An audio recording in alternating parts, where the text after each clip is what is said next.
Bismillahirrahmanirrahim. Assalamualaikum warahmatullahi wabarakatuh. Alhamdulillahirrabbilalamin. Wal aqibatu lil muttaqin wala udwana illa 'alal zalimin.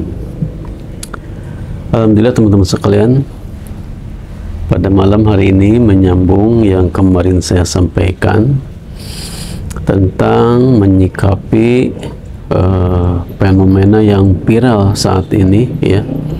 Saya ingin sedikit mengomentari tentang Gufron, ya, yang mengaku mengetahui perkara-perkara gaib, mengaku punya backing malaikat, bisa melarang-larang malaikat, bisa menyuruh malaikat menurunkan hujan, dan lain sebagainya. Ini adalah suatu fitnah, ya, suatu fitnah. Kenapa para dukun, tukang sihir, tukang ramal itu dihukumi sebagai kafir?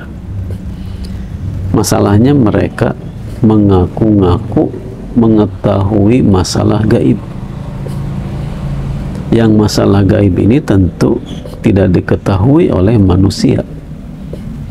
Ya, bahkan Allah mengatakan, "A'udzubillahi minasyaitonirrajim, alimul ghaib." Dialah Allah yang maha mengetahui masalah gaib. Fala yudhiru ala ghaibihi ahada. Dan Allah tidak memberikan tahu, Allah tidak memperlihatkan, ya, masalah gaib ini kepada siapapun, kepada seorang pun, kecuali para nabi, para rasul, illa man irtada min rasulin, kecuali yang Allah ridhoi dari seorang utusan, nabi, rasul yang Allah izinkan, yang Allah ridhoi untuk diberitahukan masalah gaib, Allah beritahukan. Jadi kalau bukan nabi, bukan rasul, itu tertutup. Masalah gaib itu tidak bisa diketahui. Nabi dan rasul pun tidak diberitahukan tentang seluruh yang gaib, tapi hanya beberapa hal saja yang memungkinkan, dibutuhkan untuk dijelaskan kepada kaumnya. Jadi itu teman-teman sekalian, masalah gaib itu hanya Allah yang maha mengetahui. Manusia tidak ada yang mengetahui masalah gaib. Dalam hal gaib itu ada namanya alam gaib.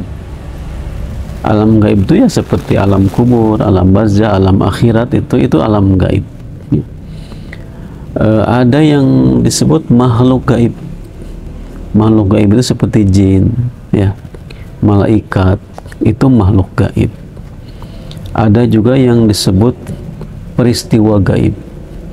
Peristiwa gaib itu seperti peristiwa kiamat, terjadinya kiamat, itu peristiwa gaib, ya. Jangan berpikir ada uang gaib itu mah mitos apa, bohong, ya, dusta, tipu daya. Itu teman-teman sekalian tentang masalah hal yang gaib. Jadi kalau si Pak Gufron tadi mengaku, ya, bisa menyuruh-nyuruh malaikat menurunkan hujan, SMS-an dengan malakul maut, ya, melarang mungkar dan nakir, menanya-nanya orang yang sudah meninggal, itu sudah menyalahi syariat, menyalahi firman Allah, menyalahi sabda Nabi SAW. Malaikat itu nggak bisa dilarang-larang oleh selain Allah, tidak bisa disuruh-suruh oleh selain Allah. Hanya Allah yang memerintahkan, hanya Allah yang melarangnya. Dan mereka itu makhluk yang sangat tunduk patuh kepada Allah Subhanahu wa Ta'ala. La ya'sunallah ma amarahum. Mereka tidak pernah membangkang terhadap perintah Allah. Wa yaf'aluna ma yu'marun. Dan mereka senantiasa melakukan apa yang diperintahkan oleh Allah Subhanahu wa Ta'ala.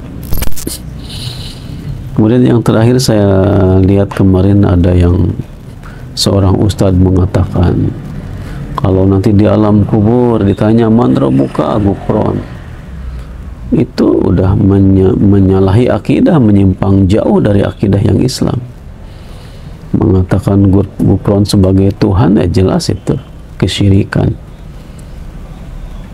Dan kita tidak bisa untuk menjawab pertanyaan di alam kubur itu bukan dihafalkan sekarang, tapi dengan perbuatan, amal ibadah, ketaatan kepada Allah selama hidup.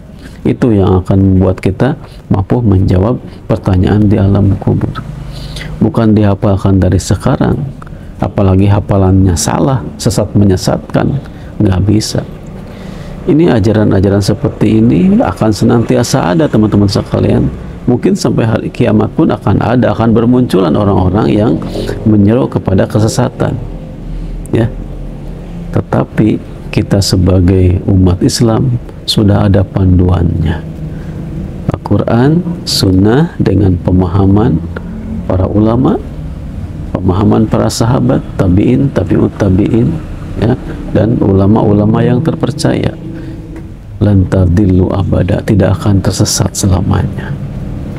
Kita berlindung kepada Allah, kita bermohon kepada Allah, mudah-mudahan kita diberikan keselamatan dunia akhirat dan dijauhkan dari berbagai macam tipu daya, fitnah akhir zaman, dan segala kesesatan. Amin ya rabbal alamin. Barakallahu fikum. Wassalamualaikum warahmatullahi wabarakatuh.